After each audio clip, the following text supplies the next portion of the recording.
Don't forget that we've been treating a lot of topics on dresses of different kinds for some months now, and we are still on dress. But for today's this week class, we are going to be pushing you a little bit on evening dress. So the kind of evening dress we are going to do will be a bit different from the ones you have done, in the sense that you will be interpreting the style in a different way. But nevertheless, you should understand that I had a picture of some drawings on the board, like two, which I'm going to show you the interpretation of one of it. Now, I wanted us to do an evening dress that is not that too like the usual one we've been doing. I want us to like interpret it in a different way. So today's class will be majorly on evening dress. But then there is on our usual textbook, we work with the textbook, as we know that there are different kinds of dresses in the textbook. So just like usual, for those of you that have this textbook, we are still making use of the textbook, and it's our advanced pattern cutting textbook, where we have every detailed process of each of the topics we will be working on. So you can always check and balance what you are doing in class with what we have in the textbook. You will see that you have a nice section with yourself. So now let's start our class. Now, just like the usual way, I want to use this pattern on the board to interpret an evening dress. Now, what's an evening dress? An evening dress is like a dress that is worn to occasions that require a level of simplicity. It doesn't have to make sure that the dress or the style is looking too bogus. It's not something that's just going to like sweep everywhere away. It's similar to sewing or making simple cocktail dresses, but just like evening dresses, is an evening event, so it doesn't require you trying to overshow yourself.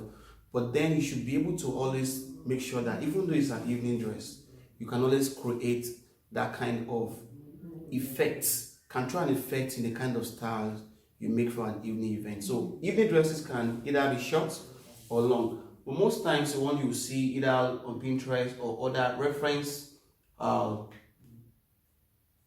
websites or catalogs, you will notice that most of these evening dresses, some of them are very much longer. Selection of fabrics is really dependent on the kind of person wearing it and the event itself. And sometimes, likely, they are mostly sleeveless kind of garments. So now I want us to do this, but as we all know, we're going to be working with a deep V neckline, a plungy one for that matter. So we can start. Now, just as you have your usual pattern drafted out, it's the same process that we're going to take to draft out the pattern for today. So the first thing is for you to draft your basic bodies, which is what we have on the board. After you are done drafting the basic bodies, then you should now do the necessary shaping. Now, some people were asking that they wanted to have a video that actually shows how to do shape bodies. And if it's not available in the group for now, we are going to make that available as soon as possible, because I think we have a video for that already. But if I can't get it, then I'm going to make sure that I will do another one, so that we all can be on the same learning pace with the shape bodies. Now, you should understand that your selection of fabric also is important when you are doing shaping. So as I have this here now, what I will do is that I can do my basic shaping just as I have here. But one thing I want you to understand about this garment is that the same process that you have already been following in doing your pattern is still what we are going to do. But I want to do this interpretation of this style on this pattern. If you can see this picture very well, I'm trying to interpret this style on this pattern. Meanwhile, it does not stop other patterns that you might want to do. Now, we said we want to work with a plunging neckline.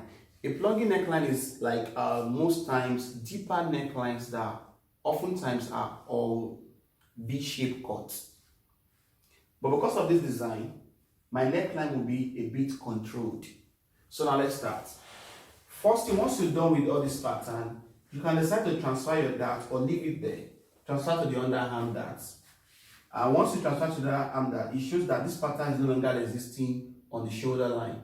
So what you now need to do is determine do your shape bodies as usual. And when you are done with your shape bodies, the next thing for you to do is to what? Interpret your neckline. And from the picture I have on this board, my neckline here is a deep V-neck. So now let's do that.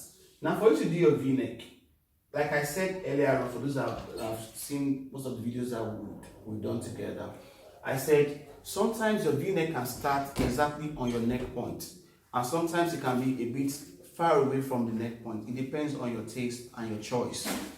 So now for me, I'm going to take 2 cm away from MP. This is my MP point. So I'm going to measure 2 cm in, and I can maintain the same MP point. So measure 2 cm inward.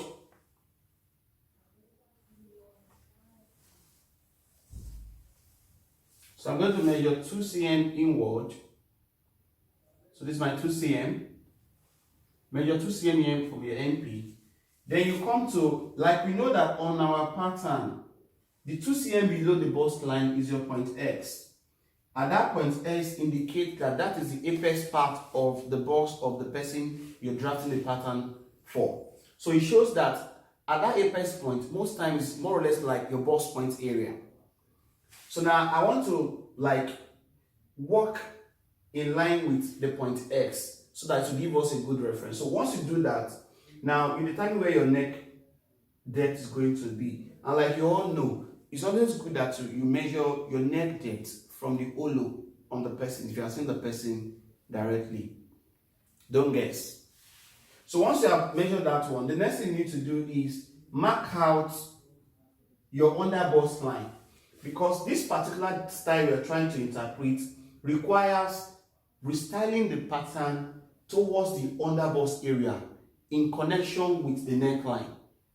So once I know that I'm doing my V-neck, then I also need to first indicate my under bust line. So for this person, now my under bust here is 35 cm.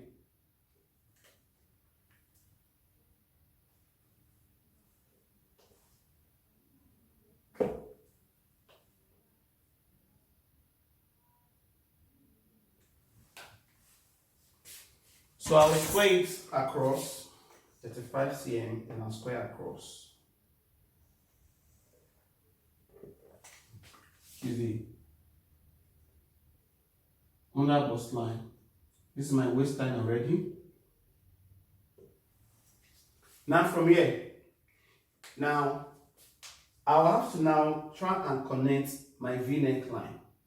So while trying to connect your V-neck line, so now that I know that this is my point X, I will stop connection of my neck depth, like let's say on the bust line, on the armhole line exactly.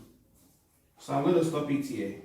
And if you don't want to stop it here, maybe it's still looking like it's lower, but it's better if it's lower because the design you're trying to do will actually pop it out eventually. So you can either come 2 cm above the bust line, or you maintain the bust line. You know I said we are doing a plunging V neckline. So you can always maintain, you want it deeper and looking evening perfect for the event you are going for. So now, let's go together. So this is where my neck depth is going to be. My neck depth is stopping here. So connect from the 2 cm in to that spot, and we have this.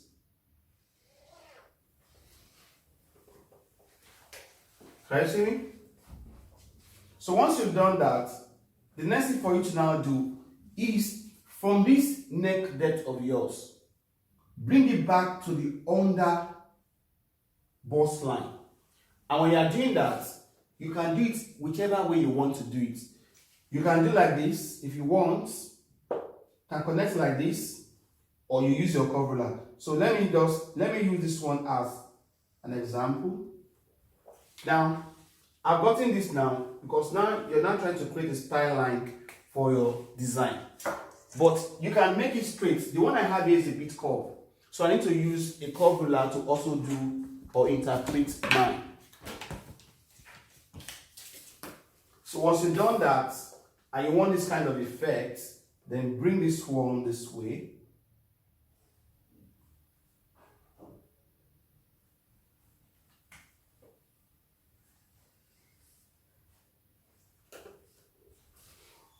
Are you seeing me now?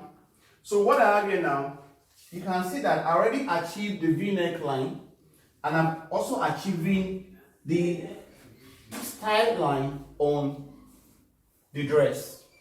So all you need to now do is, you can clean up this one, but if you want to maintain the straight one, it's good.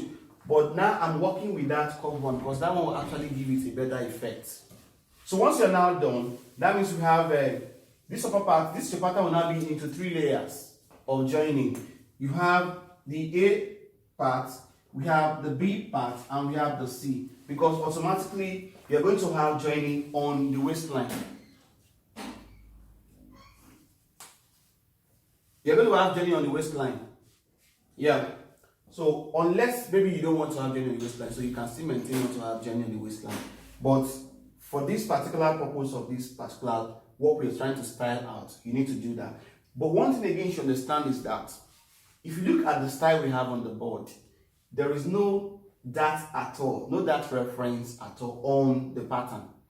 All we had was that this particular dart you have either on your shoulder or transfer to the underarm, you have to convert that dart to a guidance. So when I'm doing the cutting section to show us the practical aspects, I'm going to explain detailedly how to achieve the same concept of the design without missing the way around. So it's very simple, but then you should understand that this is still a very valid process to achieve this particular style. Now, having done that, then you come to the back as well. Now, it's not a must because your front is having a deep V-neck that your back should also. But if you want it that way, it's nice. Don't also forget that this particular style we have here, this one can serve as a band. And that band is also serving as what? A style line for the kind of evening wear or particular design you are working on. And you can mix fabric also to bring out the effects. So let me do the same interpretation of my neckline at the back. I came inward 2 cm, and don't forget I said you can still maintain your NP points. So you do the same 2 cm inward on the back pattern. 2 cm inward. So you choose to either maintain high neck or you do a deep V at the back. But I'm going to do deep V for myself at the back. I don't know about you, but this time around, my deep V at the back is coming to the waistline. Or I can maintain like 5 cm above the waistline. So that's what I'm going to do. I'm doing 5 cm above the waistline.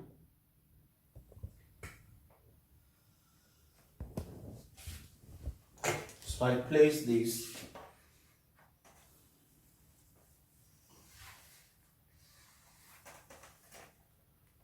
And for those of you that does not want this kind of plunging V-neck at the back, what you do is just maintain the normal high neckline. So from your neck depth, which is 0.0 here, come down 2 cm.